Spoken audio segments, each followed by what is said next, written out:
So, hello people. Today here, Fanny Anzai interviews. I'm talking to Benjamin Boyce, and for whoever doesn't know, he is involved in the story of Evergreen University. And thank you very much, Benjamin, for coming. And please introduce yourself for my audience. Oh, thanks for having me on, Fanny. I guess, basically right now my content is known through the YouTube platform right now. So the proper noun, I guess, would be YouTuber for as long as they keep me on their platform. And I do a lot of other social media stuff on Twitter, basically cultural commentary with a heavy dose of interview content. I kind of generally take a topic and spend a couple years thoroughly investigating it.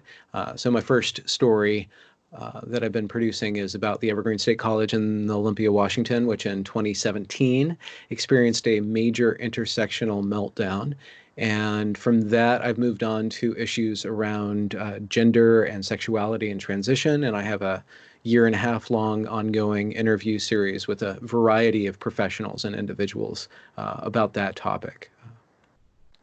That's a great introduction. And we're gonna try to go over a little bit, just a little touch over all these super controversial and hot topics. Uh, Benjamin, how do we start talking about, like, maybe you would give us just a little touch of your past, your background on the Olympian University and in Evergreen University, your uh, academic training, and how did everything start? Like, you saw that coming. Okay, so You were I Brett. went.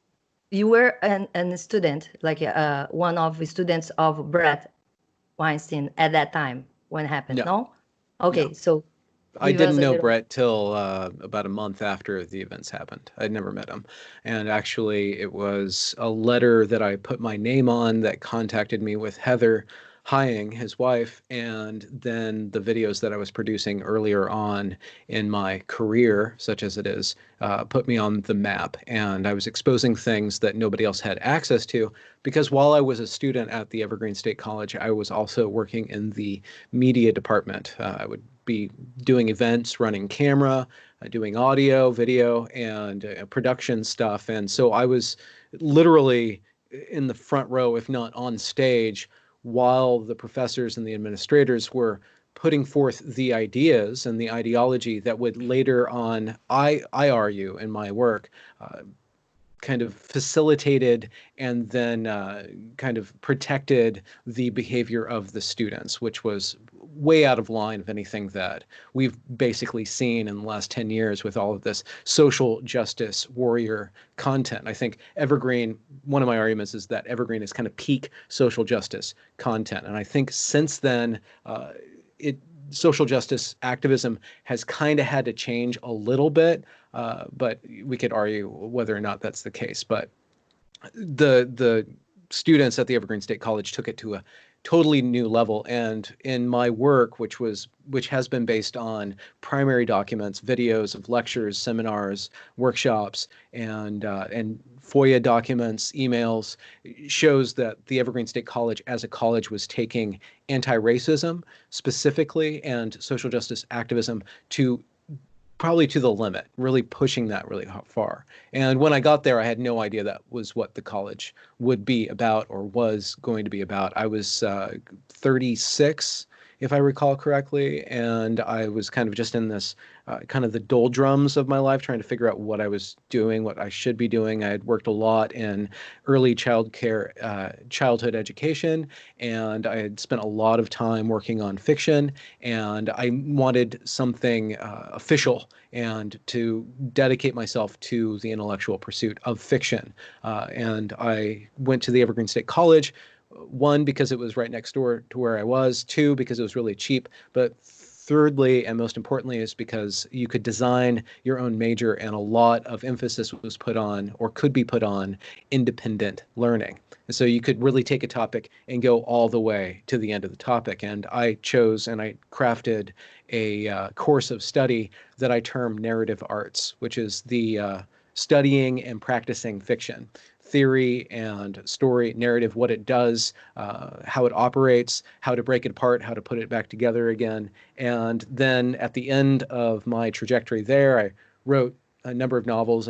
I wrote probably about 5 novels while I was there. Every course I would write a novel. And at the end of that, I was kind of done with writing. I was done with fiction. I had the final project that I'm still kind of tinkering with right now, but I felt like that part of my life was over. I really had probably about 3 or 4 months before the events happened, I had this kind of this ego death with regards to my ego as a writer, as something that I was pursuing for most of my adult life, if not my entirety of my adult life. Up till then, that kind of, I was done with it. And then Evergreen State College gave me incredibly complex, incredibly relevant story to wrangle with and to try to present to an audience. So I went from the written page to the recorded pixel, and here I am. Amazing. Super interesting story. You went over everything I would ask you There we go. about We're it. done. So, We did it. no, about this beginning. So, so you can we say you would be somehow in this scenario of the of Evergreen, that episode that was so famous, somehow impartial because you were just recording it? I was not impartial. Or at some point you actually stood, forward and out for the reasonable side, like, hey guys, this is being crazy. And um, when that happened. in the beginning of my Evergreen my time at Evergreen, I kind of entered into this college that was in the middle of the woods, and that felt like a time capsule. It felt like it was stuck in probably 1994, 1996, like peak political correctness, old school political correctness days, where there was a lot of kind of slogan feminism, a lot of like smash the patriarchy, and a lot of kind of policing of language. You're not supposed to call. Do you know electronics at all? Electronics. There's these little dongles, and it's called a male. And then you plug it into the female, and that was sexist. That was gendered language. So you call it pronged and unpronged, which is unfortunate because now females are the unpronged sex rather than something in their own right. You still define it by the penis, no matter what you do. But just little kind of silly things about that. And plus, I was surrounded by 19, 20, 22-year olds, and they have certain issues that they're going through that I was going through at that time. And a lot of the presentations specifically that young women would give would be about societal expectations of beauty, just like kind of they're wrestling with a certain level of identity, which is something that we're all wrestling with at that age. Like, who am I? What am I? How do those things interact? Is society greater than me, or am I greater than society? Do I need to destroy society, or do I just need to be swallowed up in society? And so those tensions were there, and it was really interesting because I came in 16 years later after my my proper college time. I kind of came into this college environment, and I was somewhere between the professors and the students. And the professors were almost my colleagues in a way because of all of the experience with human beings and with literature and with fiction and with reading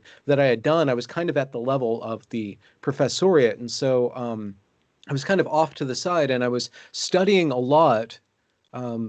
Unintentionally, I was studying a lot about how to teach. Right. So my official studies was about narrative, but my immersive experiential study was about the relationship between students and professors and knowledge. And something that I saw operative in the professoriate, and not all of them, but it was marketed when it would pop up. There was a certain ideological framework that I found to be, kind of crusty. At first, I thought it was just old school. I thought we were over it, like a lot of the PC culture stuff. Sorry about my stomach right now, but when it would pop up, there was some sort of mindset.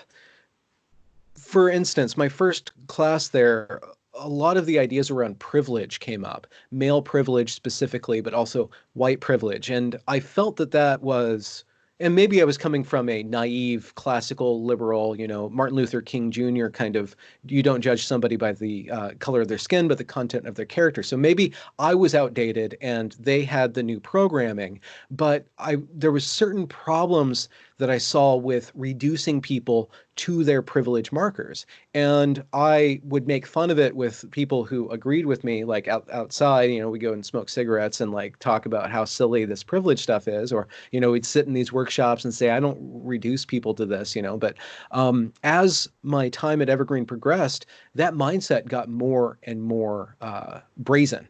And halfway through my career at Evergreen, the new president came on, and his first words to the college was that the civil rights had made a lot of strides with regards to racial inequities, but racial inequity is still incredibly important, and the disparities there are central to us figuring out. And we have a lot of work to do. So when he came on, he made anti-racism the focus of this educational institution. And I had a direct problem with that because I thought that education was about exploring ideas and learning about the world. And this was a Marxist, we don't learn about the world, we change the world kind of dynamic. And I watched some professors say some very disturbing things to me about wanting to program students to recognize their privilege and to, smash Western culture.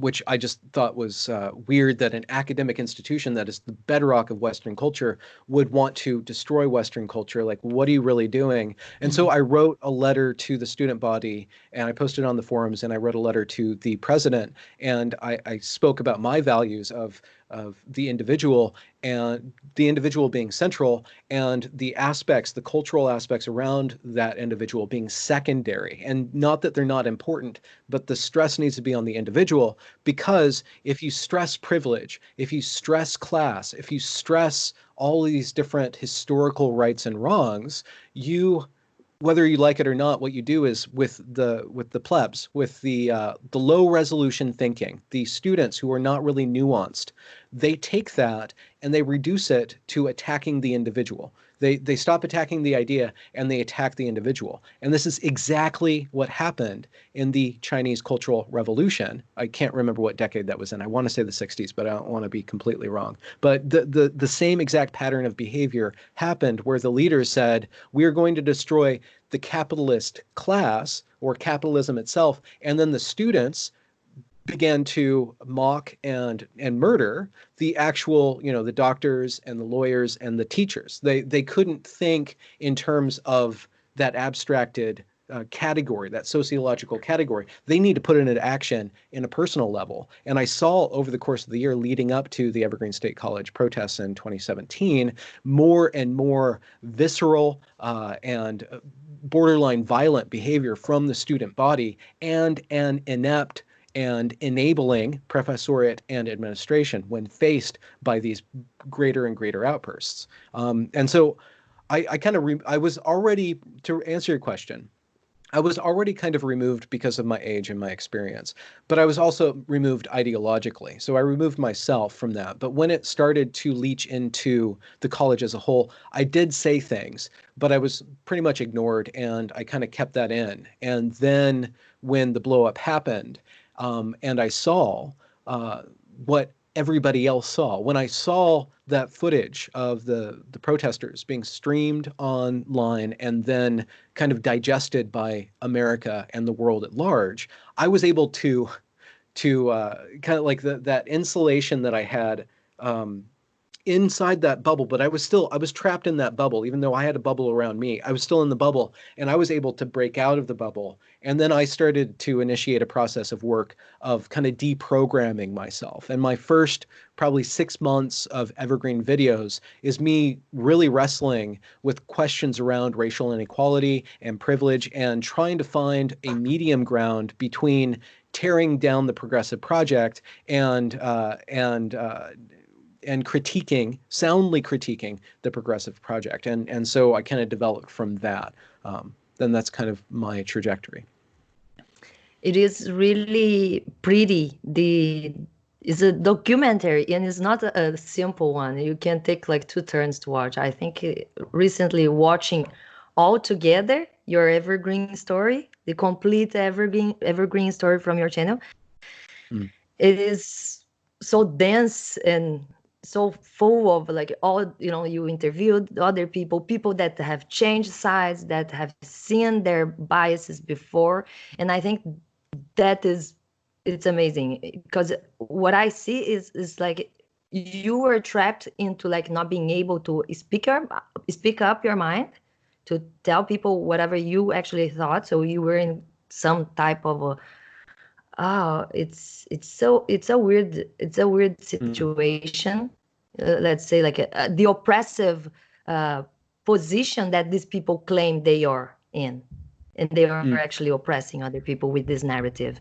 I Yeah. see a lot of that. It's hypocritical, but also is the trap of those people are also trapped on this delusion that they are living in this oppression, under this oppression, and that they need to fight physically. And my question, I think you actually answered that already, because I think the importance of talking about these narratives in academics is that we actually transform individuals into war soldiers that actually want to physically and violently fight other people for their ideas. And I think we see that in your evergreen story, that they are like preaching, it's a preaching of multiculturalism, of diversity, that doesn't really accept the diversity of ideas. And I think is a little bit what James Linson's talked about in his book, and also Alexander Adams. We both interviewed both of them, and we talked about this because it is the, I'm going to preach to you how you have to think. And if you think different, you're just wrong. And Mm. it's not really a diverse, in university mainly is sad to see this, because is where we're supposed to be exposed to different ideas. And I think the free speech, I have talked to so many people about this, is Mm-hmm. free speech is everything you're going to present people with ideas, and for like the free market of the ideas, people are also going to vote up and down, and Mm-hmm. the best ideas will stick around. um would you see, and you, because I've gone to university, I finished university in 2011, so I think maybe Mm-hmm. it was too early, there was not the social justice or critical justice thinking into universities, or also because it was a private school. So I also think maybe could have a difference in between private and public school in Brazil. But I see the wokeism, the PC culture, and all these justice war fights everywhere now. So I think it is about time. And would you consider that inside the schools, inside the academic terrorism? Do you think you were guys were suffering from some type of that? It's like there Uh, was a fear of a violent uh, okay, so the violence. mob, like because we saw, like I saw the video of people screaming, yelling at other people's faces. They were mobbing Brett on the corridors, and Yeah. I don't know. I feel like that is pretty much like a type of terrorism, and I don't know. Would that be considered an academic Well, domestic terrorism?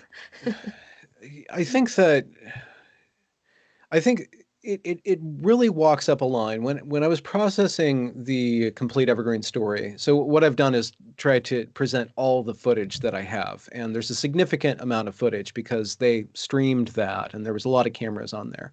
And there was an incident, and we're coming up on 3 years to the day on Saturdays. On Saturday, it'll be 3 years to the day when Brett Weinstein was protested outside of his class. And so what happens, just a brief timeline, at 9:30 the protesters show up at his class, 9:30 a.m.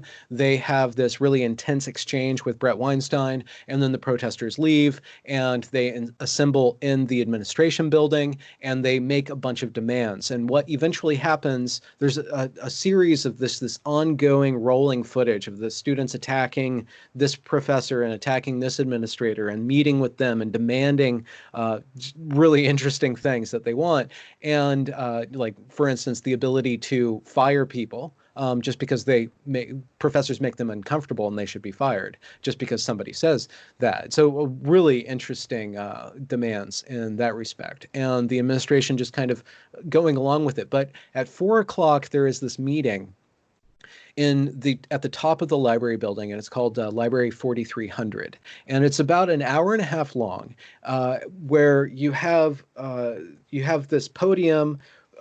So you have this podium with George Bridges and then his staff, and then the first few rows are the students of color, but mostly the black students, because the black students were given priority to sit down. The white students needed to go stand in the back. The black students needed water. The white students were supposed to get the students water. We have footage of this, of the black students demanding that the white students serve them, get chargers, bring food, water, etc. So you have this hierarchy where in the center of that hierarchy is a number of African American students. Now, you need to understand that that was a very small proportion of, one, the Evergreen State College student body, and two, that was not representative of the Black American or the African American student body at Evergreen. This is a core group of very radical, very irate individuals, and they go through, and for an hour and a half, they enact this sociologically fascinating teardown of George Bridges, where they don't let him answer. They let him answer only so they can tear him down. And they're just tearing him down and tearing him down and tearing him down. And going through that footage over and over and over again, and even transcribing it, hours and hours of footage, I wonder, like, why were they not violent? Like, they are going as close to violence as possible, but they don't do that. And it's a question. Why aren't they violent? There is a violent incident that happens about a week and a half later on outside when there's a scuffle, but largely the protest is not physically violent, though they do break the law by taking people hostage. And you can argue that they broke the spirit of the law and thoroughly broke the student code of conduct. As a subnote, the leaders of the protest were put on the committee to revise the student code of conduct. The people who took the administration hostage were given the power to rewrite the student code of conduct. I think that needs to be utterly stated to show that the administration was serving that portion of the student body to the detriment of all the students on campus then, all the students in the future, and all the students, the alumni for all time, has now been degraded by the George Bridges administration. I argue. It's a stain that I don't think you can wash away. But they're trying everything that they can to do that by suppressing my voice and just pouring hundreds of thousands of dollars into ad revenue. But you asked the question. I think that you have to be careful because they are smart enough not to be violent. They're everything but violent. And if they were violent, that would have gone too far. So at one point it's kind of immaterial because it's kind of I don't know No, where. yeah, but I think that is the point. In any moment they are violent, but that is what you say. They are like so close to that. That is the threaten. That is the terrorism. The terrorist is that person that's like gonna send you the message, say like, or you do what I want, or you Yeah, don't know okay. what's gonna happen. Yeah, And that's a good in point. the same way that we actually don't have, we should never deal with this type of people, never bend, succumb to whatever they ask, because that is just like a slippery slope. Like, you're never going to stop with that if you give them what they want. And Mm-hmm. mainly when I saw the whole videos, when there are parts when there are recordings or audios that they were actually talking about them hiding their weapons. So Mm-hmm. there was this threaten, this violent or physical threat, and like, I did not touch you, but I have weapons, I have tasers, I have guns. Yeah. And that is for me what constitutes the terrorism, what I Mm-hmm. kind of meant. uh, Something I think it's very interesting is to talk about this. Uh, is I ask Alex about this. Is that okay today to be a white male? Because you feel that oppression in schools or somewhere when people actually gonna, just like you mentioned, and I think in Alex's book he portrays this so well. Like these people are actually fighting this oppression of the identity politics. Like, oh, we don't want to be classified just because we're black, because we're Yeah. LGBTQ or whatever. But that white guy, that white cis male guy Yeah. that we don't like, and it's like you just tag someone and you hate this guy just because of his identity, something that is very Yeah. hypocritical and so dissonant. And it, of course, I don't think the white male suffers any type of prejudice, uh, daily speaking, Mm. but also I don't believe in any type of privilege. So have you reviewed your Mm. privilege, and you think what is to be a white male today? Well, I felt like it was my job to actually submit myself to the rigors of that religion. It's a religion, and the religion lines up with a certain bastardized form of Christianity where you have original sin, but you don't have any redemption. So it's half of an equation, and the equation kind of makes sense because the white male has privilege, but nobody else has privilege as much as the white male. And in the one of the privilege workshops that I was in at college that I had to go to, mandatory to work the cameras. So I kind of paid for the footage that I was able to gain by submitting myself to this. They put a chart up on the chalkboard or the whiteboard with different categories: sex, race, income, religion, all these different categories, sexuality, gender or whatever. And then they said who has privilege in these categories. Yeah, well, uh, which sex has privilege? The male. Which race has privilege? Well, the white male. Okay, which religion has privilege? Well, probably I guess you say Christian. Okay, and then what sexuality? Well, heterosexual. So the heterosexual cis white male has all the privilege, and they did that in front of the in front of this class, a group of people. They basically singled me out. I'm thinking, this is exactly what this is literally what the Nazis did. They're like, who has the privilege in our society? Because they're the bad guy, right? They didn't go to the Evergreen State College didn't specifically say that the white male's the bad guy, but they did everything but that officially. They did everything but that by constantly ridiculing white males. By kind of there's a social expectation that I should speak last, that I should actually reserve my learning so other people could be centered, because they're marginalized everywhere else in the world, so I need to be marginalized here. I have a professor, after the fact, Professor Nancy Koppelman. We spoke at length, and she said that, and I questioned her about the day of absence, which was a day where where they asked white people to leave campus for the day, so that the people of color could concentrate on their oppression and celebrate their oppression. They never celebrate culture. They only ever celebrate oppression. It was completely corrupt. It was completely satanic. It was all about selfish ego, pain, and suffering. There was no redemption. There's no heaven. But she and I'm like, do you really think that it was okay? It's okay for a college to ask white people to single out people on their race and ask them to leave. And she said specifically to me that she thinks it's actually a good thing to make white people uncomfortable so that they can feel what everybody else feels in the regular world.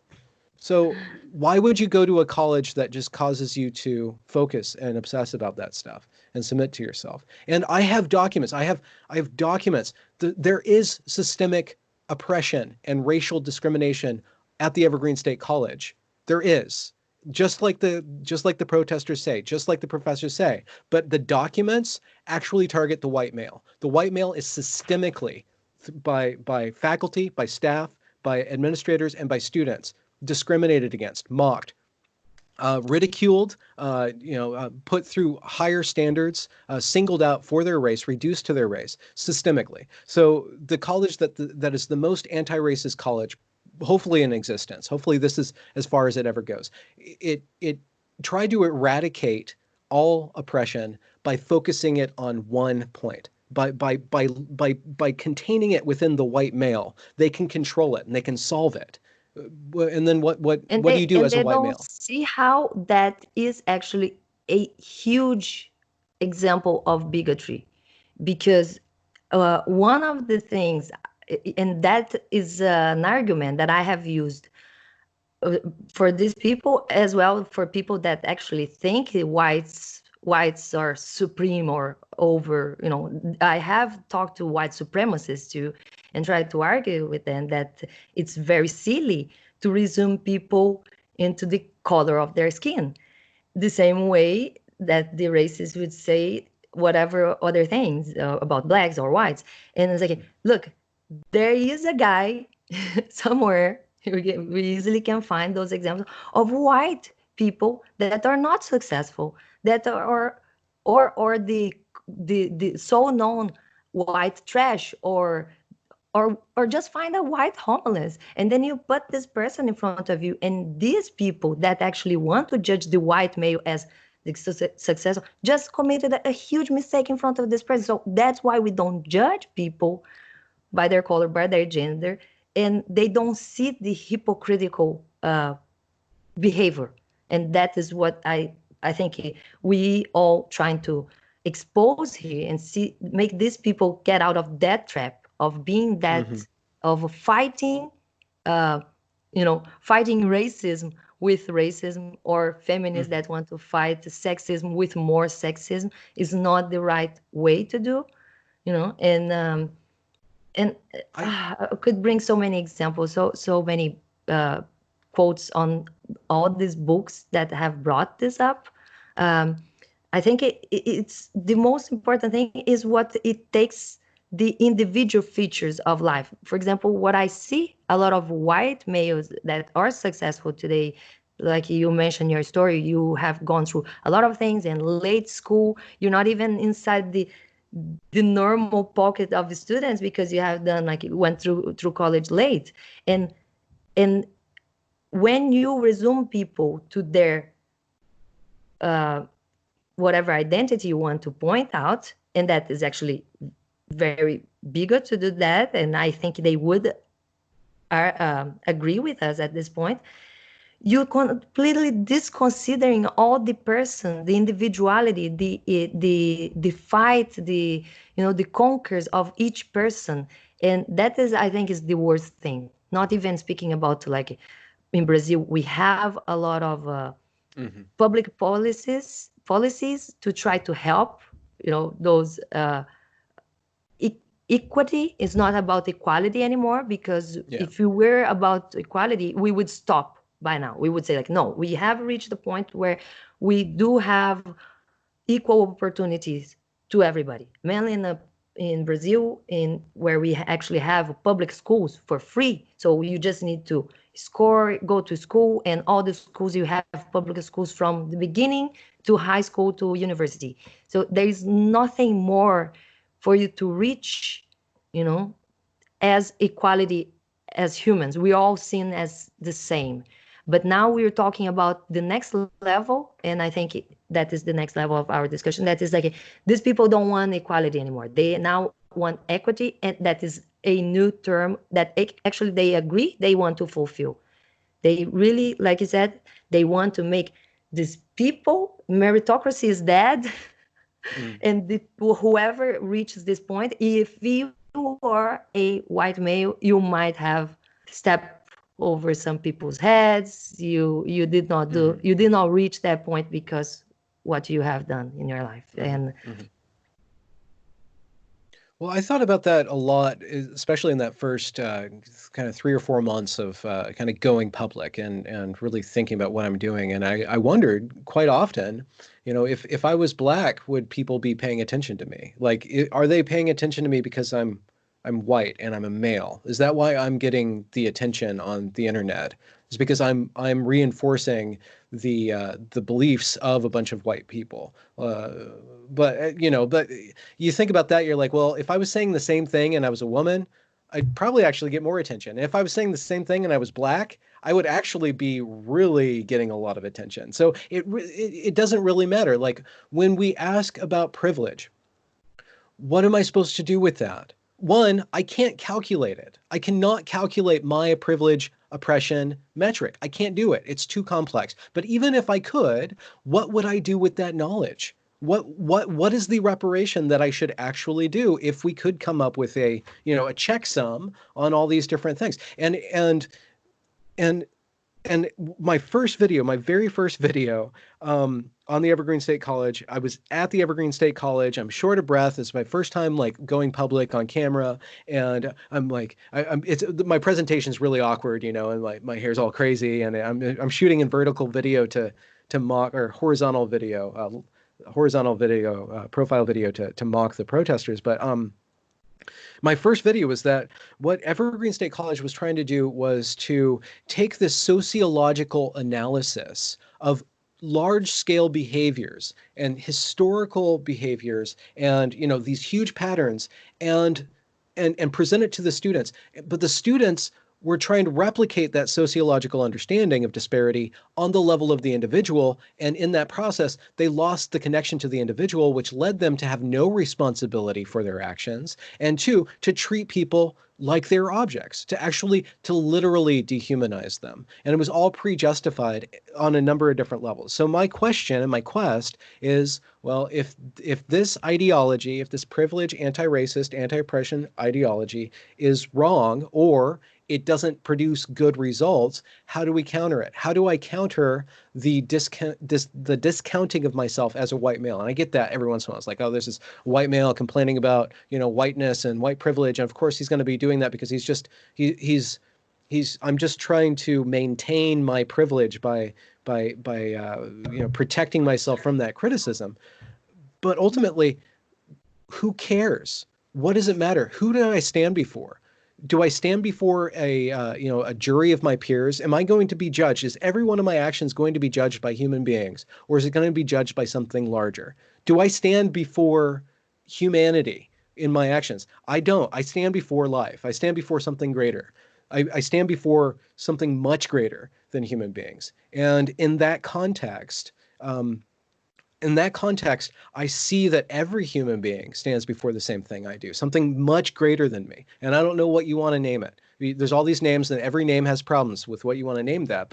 But from that perspective, which I can't maintain, but I see that every individual stands not in front of history, but before whatever created them. And so I am in relationship with what created both of us. If I recognize that first, if I only recognize the race, I am no longer in relationship to what's higher than that. I descend lower and lower and lower into this very rudimentary, very narrow-minded way of interacting with human beings. And it's not fun, and it's not beautiful, and it's actually the opposite. It's boring and it's ugly. And just on an aesthetic level, I don't agree with that. How it works out. So I think that inspiring or trying to model a way of even engaging with this topic in a humane way that allows for the truth that is trying to be voiced about oppression and gives a space for people to work through their trauma, but still contextualizes that trauma into something greater. Because if we're trapped in our oppression, if we're trapped in the racism, if we're trapped in the trauma, that is the worst possible echo chamber, and it's cacophony. It's your ears are going to bleed, and you're going to be deaf by the end of it. Yeah, I would just like to see these people being able to put your shoes on and imagine. It's like, imagine if you actually open up, willing to go to one of those classes, and then you sit there, and then they just start attacking you, that you are the origin of the problem. It's like, oh, I come here to talk about whatever racism, but then I'm the one suffering from the racism now. And I have experienced this, trying to talk about racism in Brazil and being called like that I was too white to talk to some people because I don't have the proper colors. Like, listen, I'm talking about racism, and now you guys come to talk to me that I don't have the right color to talk about it. I think that is actually the definition of racism. Mm-hmm. But in the end, I was just the racist. I was, by the way, I was called a white supremacist. And I was like, I think it's kind of funny that I have to point out that I'm not white. to them. It's like, you look at me, I'm not white. So why are you guys calling me white supremacist? Oh, you don't need to be white supremacist. Now you Mm, just need to mhm, protect white, be white supremacist. And like, I okay, definitions are lost as well. Definitions of words are lost in this they're all postmodernist. they're not lost. They're all oriented towards the same direction. It's all oriented. The contradictions don't matter, especially if you kind of if you're critical of social justice ideology, and I'm sure you can find this in any ideology, but people are very hypocritical in what they say. And it doesn't their contradictions don't cancel each other out because everything's oriented towards winning, right? It's all oriented towards gaining power. So it doesn't matter if one statement doesn't make sense next to another statement. It all makes sense in the progression of me That ascending to direction. power over you. Yeah. So the postmodern condition is not one of no story. It's not one of no sense. It's actually a very primordial sense that is actually a breaking down to primordial forces that can't ultimately articulate anything beautiful or nimble in the end. And that's mirrored in the art world. It's mirrored in the academic world. It's mirrored wherever this stuff takes root. The capacity for actual human work is diminished insofar as everything is brought down to this power play. It is. And it is all about you talk on your channel as well. Is your channel close to 50,000 subs now and more than 100 interviews? Wow, you work a lot. How do you get all these people? How long have you done this, the podcasts and the interviews? I started the interviews. I don't know when I started it, but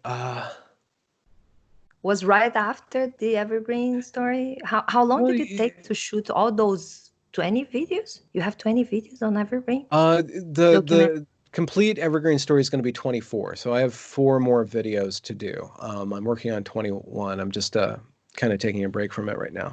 I should have tried to get it done by the 3rd-year anniversary, but it's going to be a little late. Um, so I started doing interviews because I was curious about, well, okay, so I was obscure for most of my life. I dreamt of fame. I dreamt of not fortune, but fame. Like I wanted to be a famous author, right? And I dreamt about that for many years, and that Still have ego, so much time. well, yeah, you have a lot of time, and that helps one, especially young people. It helps to have a big ego because that forces you. It kind of pays for how boring it is to develop your craft. You have to have a big dream to slog through all that tepid reality of figuring out how to write an actual freaking sentence. But when I started with the YouTube thing, like I had an audience, like and very relatively very small, but the audience was ready made. I had key access to a very relevant story, and I was the gatekeeper. So I was right there. And that made me, I'm like, oh, well, I finally have attention. So what do I do with it? So I started looking around at what other people were doing on YouTube. And a lot of things that were happening on YouTube were just like conversations with things. And I had been following Jordan Peterson for a while since 2015. Before he got big, like I found his lectures and stuff, and I saw that the content that he was creating was at the level of interaction that I wanted to replicate, which was a kind of a deeper kind of stance on taking an issue, speaking with an intellectual. You could do a lot of these cheap YouTube things where YouTubers talk to YouTubers and stuff like that, but you could also just talk to academics and stuff. And so I just started contacting people. And I think one of the first people I did was Jonathan Peugeot, because he was interviewed by Peterson, or they had a conversation. I'm like, oh, I wonder if Jonathan Peugeot would come on, because he talks about religion, he talks about symbology, and I love that stuff. Like all this politics stuff is kind of bullshit, like because all this politics stuff is the working out of something much deeper. And I want to get to the root and try to figure out how to tie those together. And he just accepted, and I'm like, oh, this is kind of easy. So I invested a lot of time on Twitter, just like reaching out and like just reaching out, and eventually that just led me to having a certain amount of clout, I guess, in that. So I'm on more and more people's radars, which is a double-edged sword, because if I say something wrong, I will get hell for it, because I have a certain amount of relevance, but I also have a platform that people find exciting.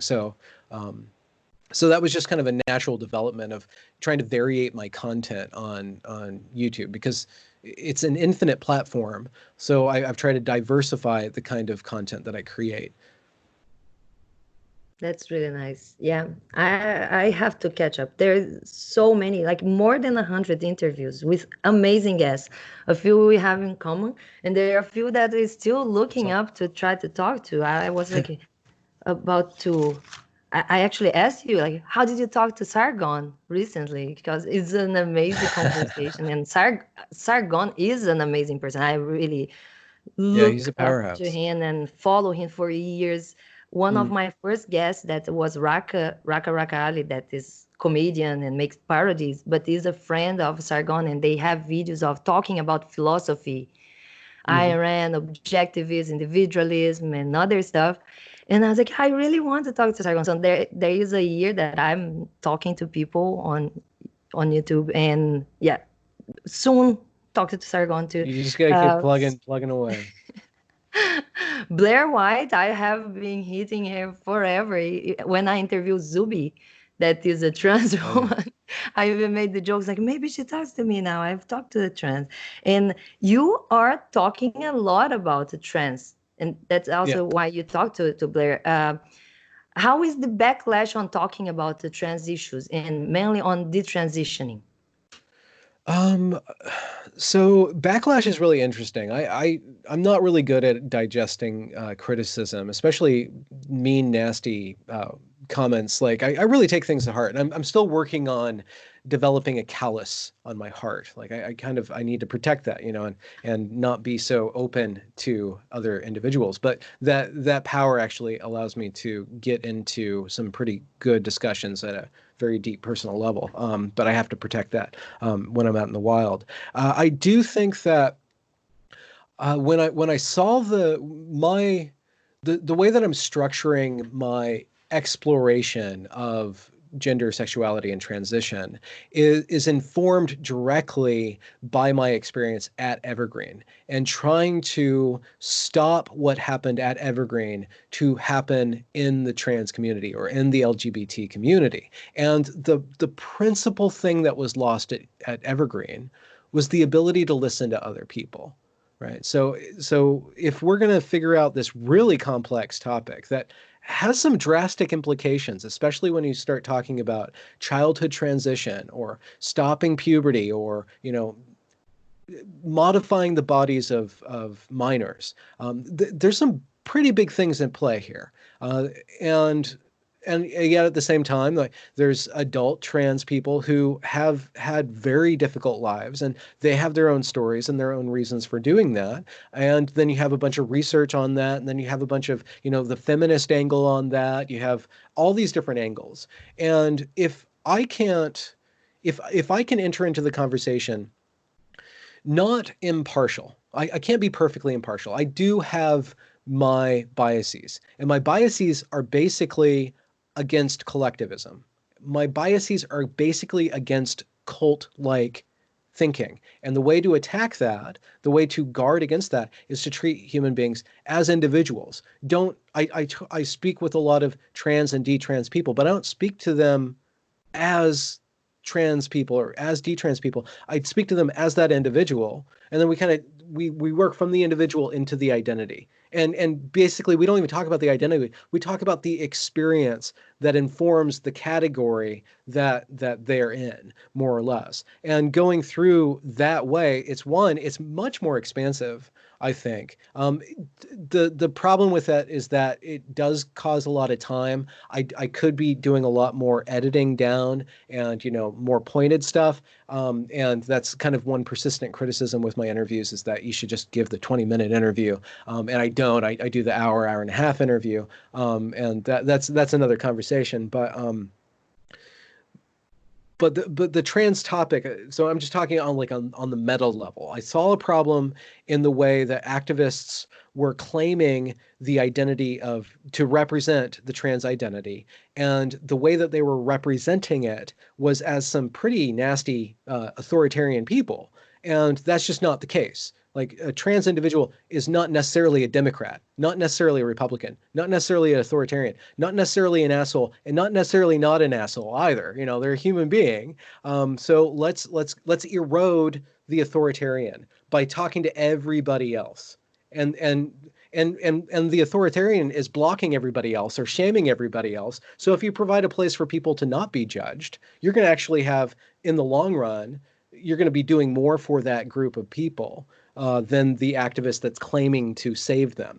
And that's completely informed by my form of progressivism, which is the anti-racist or the anti-oppression, and not pro-oppression, not pro-racism, not pro-phobia, but I'm anti that. Yeah. I'm for the individual.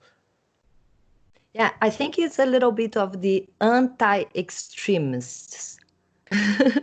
Yeah, The yeah, yeah, same yeah. way that is like we are not fighting the black people that want to fight racism in university, like you said. It's just a small, for example, you mentioned the event where there were this small loud group that were demanding really nasty things from the other group. And if we change that situation, if we were like a few white people demanding things from the blacks, they would say, oh, this is racist, this is ridiculous. And they were treating all the white people there with racism. But of course, we know it's not that they are representative of all blacks. In the same way, we know those LGBTQ extremists that want to go over the reason and the line are not representative of all. But I think it is important to talk that we need to fight these people in a way that at least, and when you talk about fighting, is like fighting for the reason to be able to talk. When I interview Peter Boghossian, Ellen Pluckrose, and James Linson, that in their book, it's all about how to have impossible conversation, because it's what Yeah. you have mentioned here. What you have experienced in real life is what they talk in the book. When people lose the capacity of discussing, of being able to even listen to different ideas, that is very pernicious, is very dangerous, and Yeah. it's Well, what we want to avoid. To I want to we add to need to be that. able to hear other people's opinions and these people that disagree, divergent ideas of us. There's that John Stuart Mill quote. I'm going to butcher it, but he says that he who doesn't know the opposite of his position doesn't even know his position, right? And he's arguing for just the freedom to debate ideas. And there's another facet of it that is actually turns that ideological uh, event of Evergreen into educational malpractice, is that they are robbing the students of the muscle to meet diversity of views or adversity of thoughts. The students are they're kept in a shell. They are therefore weak towards any sort of criticism, towards actually engaging with criticism, and that's replicated in the aftermath of the protests when the world sees and responds to what happens at Evergreen. The faculty, the staff, the administration of Evergreen call every bit of criticism from the alt-right. Everything that criticized them is from those bad racist people. So it's basically they're the only pure ones in existence. They don't even show to the students how to engage with difference. And that's in the mission statement. It's like one of the five freaking foci, one of the five guiding lights of Evergreen is to converse across significant differences. And when that gap of difference comes and people say, you know what, this is awful, this is racist, what you guys are doing is horrible. And Evergreen, the professors, and they say, no, you're racist, you're wrong, and we're right. And they panic and they invert and they shut down all communication and they go into this completely anti-educational, anti-wise stance, which I think is the primary reason not to go there, is not because they teach you what they teach you, it's because they rob you of the ability to use your brain in a productive manner to wrestle with differences and difficult ideas. Yeah, and then they raise adults that have been a problem of even watching and listening to jokes. No, this PC culture that wants to even clean as a witch hunt, even after comedians. Uh, I think it was interesting. The other person you interviewed, and I have to bring up, is Andrew Doyle. And I think it's a little bit that you talk too about, is comedy dead? Is comedy one of the tools to criticize, those hot, controversial topics in a easier, light way, but then is being cleaned up by the same idea of a PC culture, Yeah. Um, well, political correctness? and it goes back like so. Again, you have to, if you're going to be a comedian, you're going to have to offend, and it's an art form, right? You really have to learn how to offend in the correct way. You can't just go out there and say offensive things, like ironically be racist. You can't do that. I mean, you can, but that's very lowbrow humor. Like, how do you actually at once No, like but don't excite? you think this is actually the a result of our this generation being more sensitive to everything? And then Andrew Doyle would be like the person that brought this new. It's not him bringing. He brought a car. He created this book and this new type, but it's not completely new. It's like many Yeah. people, many comedians and media have popped up with this new type of satire. It is the satire that we always Yeah. had, but making this satire of this new spectrum of political correctness in a way that is what is that called? Is the I forgot. It's a new satire. No, it's TV show or something? post-ironic. Post-ironic. Have you seen Oh, that? I've Yeah, never heard yeah. the It's a new false title ironic. for this type of comedy. Andrew Okay. Doyle, like the Titanium Oh. McGrath, and the Uh-huh. what maybe would be the new heroes from Marvel. Have you Mm. heard the Safe Space and Oh yeah, yeah, Snowflakes? It yeah. would be like a post-ironic art. It's what it's called now. When you face, you don't know if something is if it's real, if it's for Oh that yeah, yeah, yeah, yeah, purpose, or if it's mocking it. So yeah, you will, yeah, if that is the first impression, it's yeah. what it's called post-ironic, and it's like, You oh, brought I up love. you brought up if this generation is too sensitive, and I don't think it's actually a matter of sensitivity. I think that they have been programmed to read a certain pattern and have a certain React. response to the pattern. It's just a feedback loop. But there's no real sensitivity there. It's just I find the stimulus, I react to that stimulus. It's very rigid.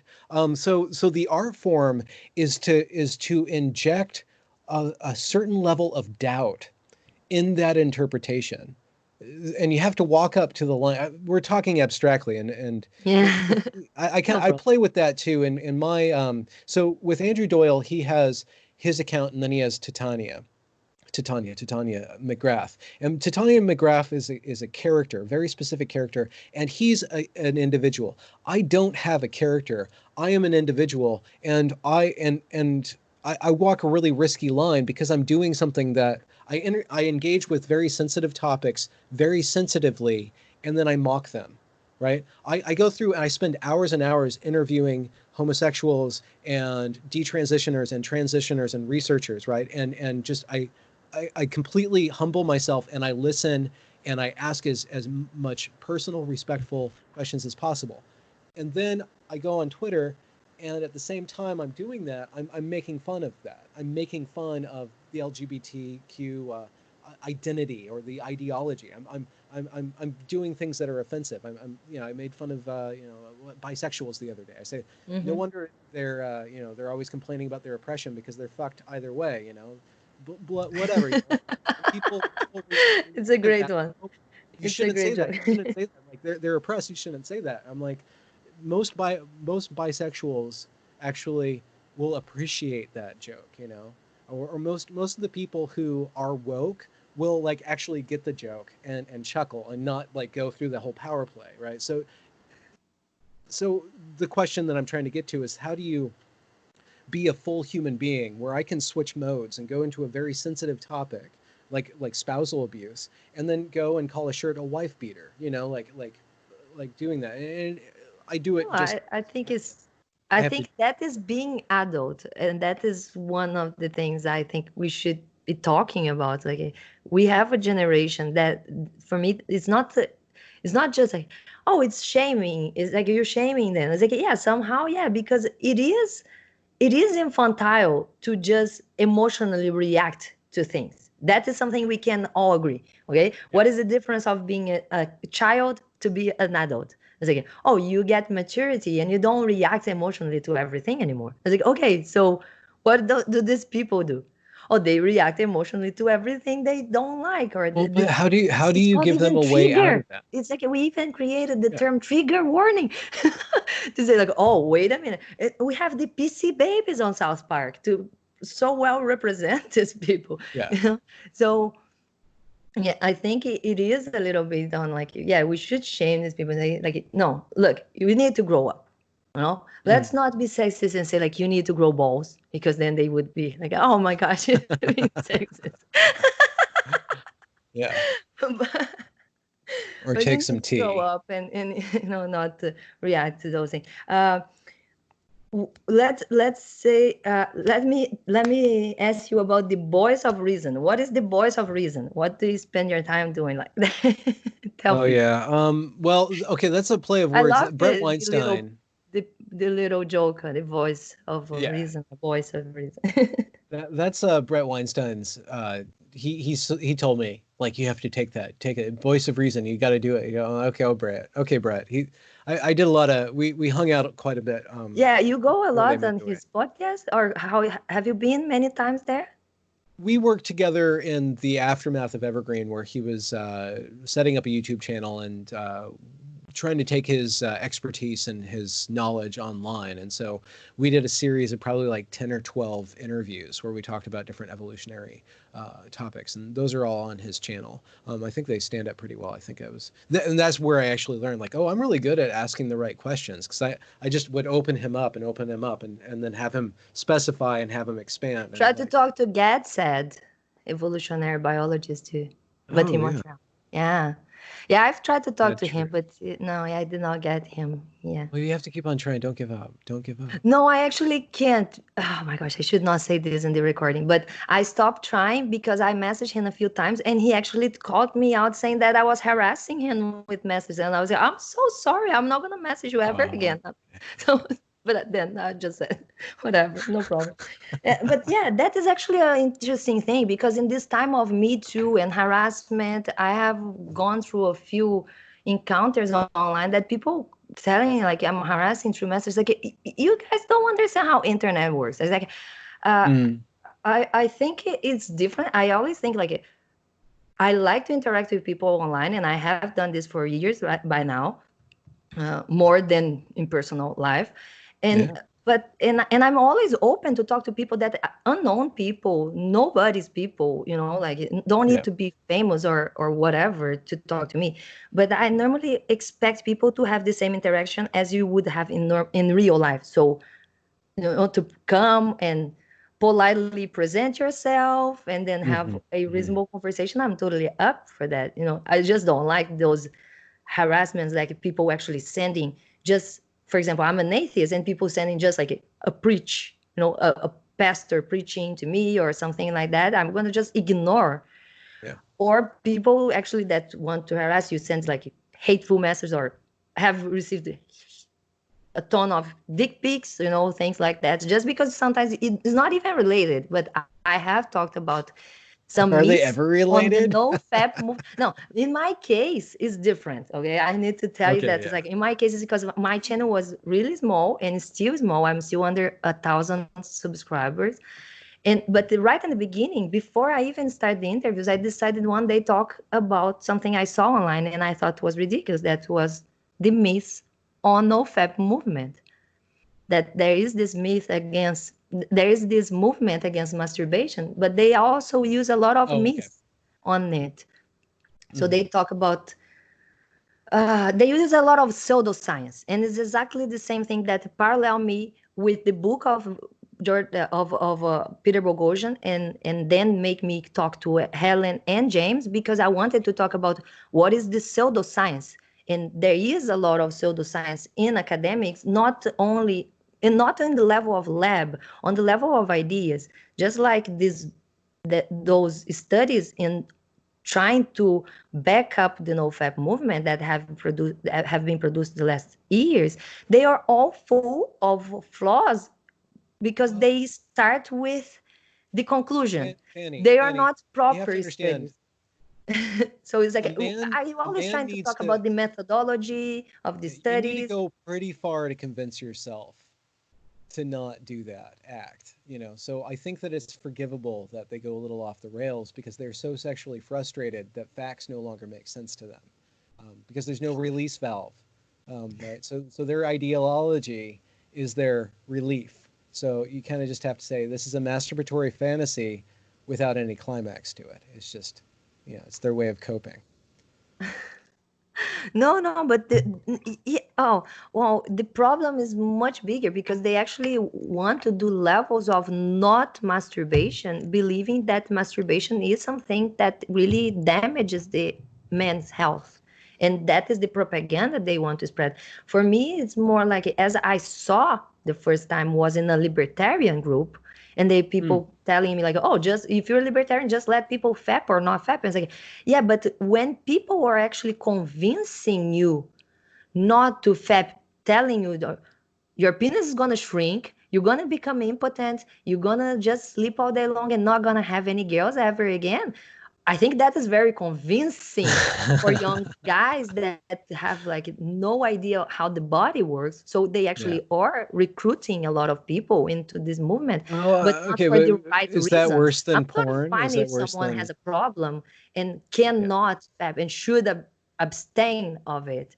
But Mm. like the idea of like, no, I'm being convinced Yeah. of that for the bad reasons, I would totally stand to like talk against it. And Yeah. that's why I have received like tons of like hateful messages and everything. Well, yeah, it's difficult to interface with people who have from the outset motivated reasoning. So it's really hard to convince people. And like I said, I was being only half joking. Like they're compensating for not allowing themselves to release. They're clinging very tightly as a way to escape some sort of self-determination, right? Like they have released their self-control to the ideology, and that happens over and over again. That it's a very easy trick for human beings to slip into, is that I Oh can't yeah. control myself. I can't create meaning on my own. I need a system that can do that for me. And certain personalities It is lose self-control ritualistic and just like turn that. into a militant, anti-fapist, a militant anti-racist. Like it's just it's an interesting dynamic. It transcends politics. It's embedded in our psychology. Just like you said, it does behave and manipulates people just like every religion in that way. Yeah. It's like they And become and so just the faithful are going followers to come after because you if it's you like if this. you start It's just twisting that. someone told me the arguments of why does it work. It's someone told me, just like some preach or someone preaching on the street told me, and my personal experience. So they just need those two things to confirm their Mm, whatever they believe. And it's like, and then I come with like, okay, what about it's not that fapping would lower your testosterone as they want to is one of their huge arguments. It's like, oh, fapping every day will lower your testosterone. It's like, yeah, this doing only fapping would do it, and that's why you also have to have a girlfriend, and one thing doesn't replace the other. mm, But when I come to say like, listen, if you would actually do that for a very long time, and then now you don't do it, and then you go to the gym and watch up your diet and you sleep better and you eat better and you stop smoking and using drugs and drinking alcohol, those other factors and other habits mm, that you changed around the abstaining of the masturbation is actually what changed and not the fap. You mm. probably could be fapping every day the same way if you had changed all of that. And they like, no, no, no, it's just the no fapping that is what makes me feel better. And it's like, okay, whatever. Yeah, I sometimes I point this out on my interviews because it is an important thing, I think, for people to talk, mainly when we have like a ton of studies, of pseudo scientific Mm. studies being produced on that matter, and trying to convince people that it's sad. It's just like how is our conversation on scientific and beliefs, science and beliefs clash into academics nowadays, because we have people that are driven to just produce material to back their beliefs. And it's all about the grievance studies with Peter Boghossian and Ellen Pluckrose and James Lins, and the conversation on the manipulation of data in academics as well, because I think she actually talks a little bit more on the LGBTQ issues and feminism. Helen, you should try to reach her if you have not Oh yeah, talked to yeah. I've her. had her on Yeah. at least once. I should have her on again. And yeah, one of the things I was about to say this, make like a type of a parallel on this idea. The loud minorities, why are they so damaging, I think? And I would say it's the same thing with the extremist Muslims or the Islamists. Because Mm-mm. when you talk about like why we should talk about these people, you're demonizing you. No, like we're not generalizing. We know those are a small portion of a huge group, and they are not representative of all. But Mm.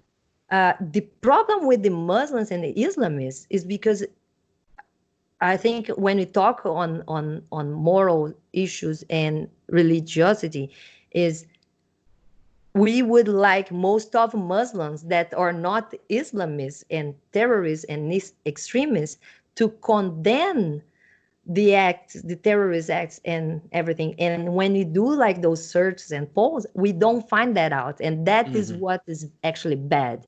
When a small minority is still condoned by the entire group is what makes it bad. So it's like, oh, most of them are good. It's like, yeah, but I think it was Hitchens that would say like, the biggest majority that is quiet and do nothing are actually bad because they don't stop the bad to happen, Mm-hmm. or Yeah, they I, somehow they I, condone and they don't condemn what they do it, so they still do it. It's like, oh, I'm not going to be the guy that takes the knife and cuts the other guy's head, mm, but I know he is the right, he's going to go to heaven because he actually followed the scriptures, so I'm not mm. going to condemn him either. And I've seen videos of people doing this, like, are you Muslims, can you condemn what they did? Would you say they did this wrong? And they're like, oh, that I cannot say. It's like, Mm-hmm. Should I so be condemning more centrists for being apathetic? Is that what I should do? I don't know. I think we Those need radical to centrists that are, individualists to be able to point out when people that, whatever, libertarians or centrists, are not really standing for the principles they say they stand for. I, yeah. I actually have talked to this about this in Brazil, because we have in Brazil it's just so much more complicated, because you have 86% of the population it's religious, uh, and we have a president that is very anti-constitutional in his conversation about religiosity. We are Mm, a secular country by constitution, Brazil. And when he came in, he said, oh, I'm just ruling out for religious people, Christians, and whoever is not can just get out of the country. mm, Like this. And I was like, oh, that is really bad. That is, mm. even if he thinks like that, he should not say. But yeah, to stand for the principles, of it's being complicated. Like, sorry, Yeah. I'm just going over everything. And how did you, how long have you been out of Brazil then? I've been out of Brazil for 2 years now. Oh, okay. So Yeah.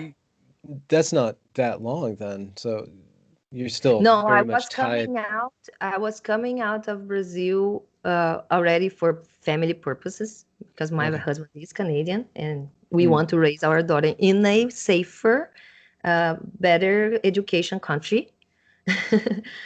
And I just keep following Brazil because all my friends and family, and of course, it's my country. I'm always there. I want the best for my country.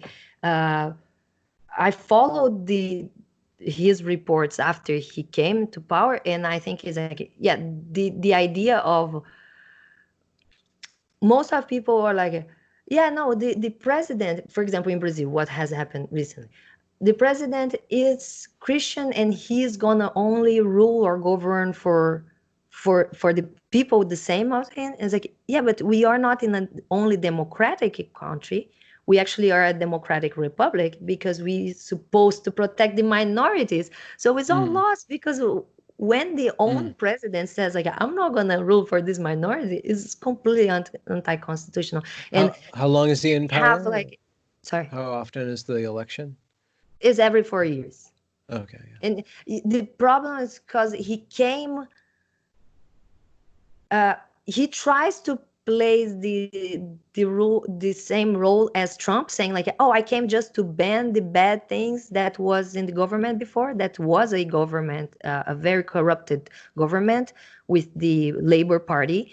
And Dilma, the first woman president, really bad representative, by the way. Oh yeah. So that's why people should not just, Believe put all women. people into those roles because of their genitalia, and more because of whatever they're, this is actually something interesting. Like, are we voting for a woman, or are we voting for the best president, or is Hmm. just to put the best woman president? It's like, oh, she was the only option and that's why we put her there, and she was the worst example Oh we no. have ever had or probably will have as a woman president. I hope next one better. But sorry, I was just lost. Going back to that idea that when we have the representatives saying like, oh, this is what democracy means, and then people that feel that, oh, this is the right thing, and now atheists are just these immoral people that have no gods in their hearts, and then they do like public, talking about those things. And we have, for example, Netflix published like the second year the Christmas special from a comedian group from Brazil, and their studio was attacked on the Christmas day with Molotov, and they set the studio on fire. Oh And when wow. you have most of people that are actually religious there, that will not in fact condemn the act because they like, wow, you see, they are just making jokes that Jesus is gay, now they have to deal with it. It Mm. is the same thing that Alexander Adams talked in his book about the apologizing or excusing or finding justification for Muslims or extremists to be uh, violent on the Je suis Charlie event Hmm. episode. Hmm. Uh, and that is the problem, because like we have most of Christians that would not do anything violent against an atheist, but they will not condemn when it's done. And that is, a little bit on the same thing. Is like Well, whatever. I think these small groups that are loud need to be pointed out and be called out because of that. I'm not going to stop eating meat, but I'm not going to stop making fun of vegans for being low on iron, like a little anemic. So maybe I enable, vegan phobia by not standing up for them as much as I could be. Oh But yeah, no, I totally no. In that sense, I will say I don't do much. I would even like maybe talk against it because I'm a physician and I'm like, no, I don't think this is a right way to live. I will actually argue against the veganism on the sense that I don't think it's healthier to replace food for pills, because that would be their chronic life. Like chronic in life, like after years eating only vegetables, you're gonna have to start replacing vitamins, and in no way, type, shape, form, I think it would be better for you to eat pills than to eat meat. oh yeah, This yeah, yeah. real food. No. Hmm. And that is my strongest argument against veganism.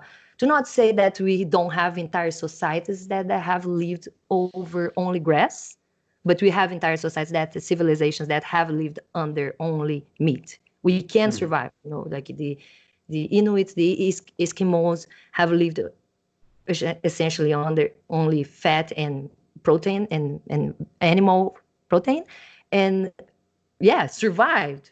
But Hmm. we have never experienced an entire civilization surviving on wheat. And Or it would just be, tofu, yeah, it's possible pure because we have soy. technology, and now we put everything inside a little capsule that you can just eat. But argue with me, like change my mind about this being healthier than Well, meat. human beings are They're pretty gonna do like adaptive, a so little bit on the a little bit on the Crowder. Change my mind now. Oh, and talking about referencing people, I would like to reference Viva Fry about the comments on YouTube channel, because you mentioned that you don't like the backlash, and I was like, I wanted to point that out. It's like Viva Fry made a video talking about how is to read the comments or reading the comments, and he gives like the perfect representation of it. Read the comments is on YouTube channel. It's like having a back massage, and once a while you get a kick on the balls. And I was like, oh, that is just so perfect. I feel like that. It's like everybody's like, ah, good job. And it's like someone comes and it's like, I hate you. I was like, wow, that's very insightful. Sorry, Benjamin, I'm taking too long of your time. But I think we pretty much talk a little bit of everything. Of course, I would go deeper on every single subject, as Hmm. I've done with Alex or with all the other um, guests. But I think I even feel sometimes that I over talked about those things of PC culture and free speech and censorship and Well, cancel the culture and question is, everything. what's next? What's next? What's next? Where do we go? We know it's bad. We know it's wrong. We know it's toxic. How do you convince people of it? How do you provide a life that's free from it? Are we not just getting off on talking about it ourselves and so hoping that it perpetuates so we have something else to talk about, you know? So it's a good conversation starter, but it leads to deeper questions about our society and what is justice, what is equality, some really deep questions that are embedded in our mythological and our philosophical fabric. And if you can go from the apparent noise down into what's causing it, then you start to get into a whole realm of stuff that is left untread, that's still left to really be wrestled with and grappled with. Yeah, I think the answer is more philosophy in general. People need more. I think our society is thirsty for it. Even seeing people that are coming out of religious groups. Most of people are always coming out of those groups, because recently I have talked, being more open to talk to everybody about whatever they want, and being more open to do like some type of epistemology conversation, Hmm. go Hmm. through their beliefs and why they really believe that, and examine their beliefs on the way, like, where do you get your knowledge? Did you check those facts? What is this data? How much this argument is actually important to construct your ending belief? So going through this, I see most of people are just curious.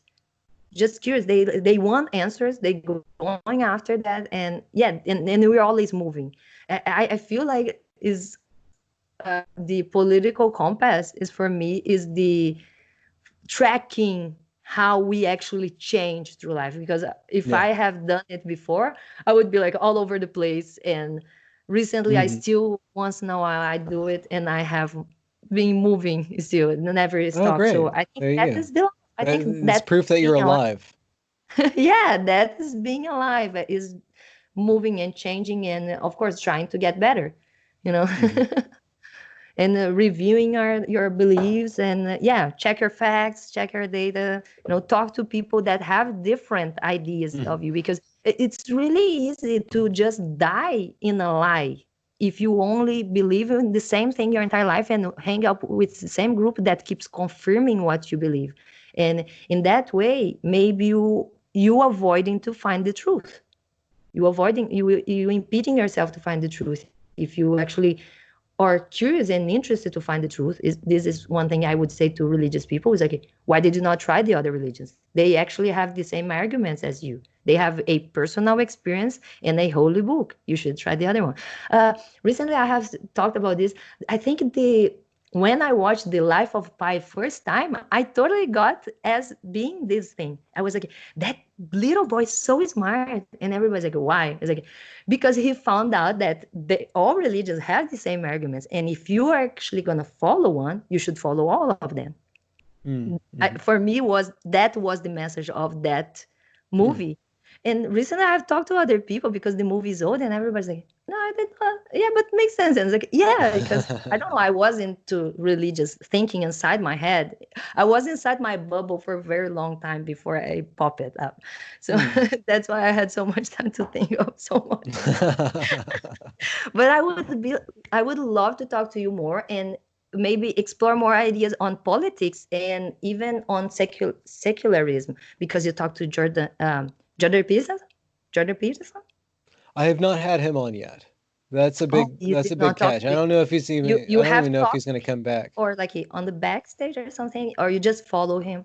Yeah, but it's good to talk to people that actually follow him and I agree with him because I had the Jordan Peterson as like a person that I like how he started, but I lost my interest on him very soon because he's very into, for me, what is a little bit of the pragmatism and postmodernism of beliefs. So Mm, but I love mm. to talk about those things. So I would be totally down for more. Okay, If let's you do have more it. time, please let's try to. Is that Not okay? not today. Are you talking about No, not today? today. No, no, please, no. I have a baby to take care of. Okay, yeah, you should No, no. get back to Yeah, your kid. Thanks for would you having be me fine? on, Fanny.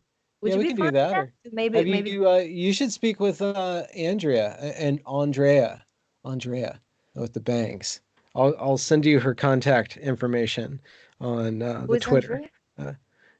Uh, she's another fledgling YouTube interviewer. And she's in Calgary. You guys would have Oh. some great conversations exploring. Well, I was trying to talk to Shannon Q, but she's big, and I just saw her talking to Seth Andrews this morning, and I was like, oh, I need to watch this, but I did. I was like, and yeah, Shannon Q, she's here in Canada. Where is she? Mm.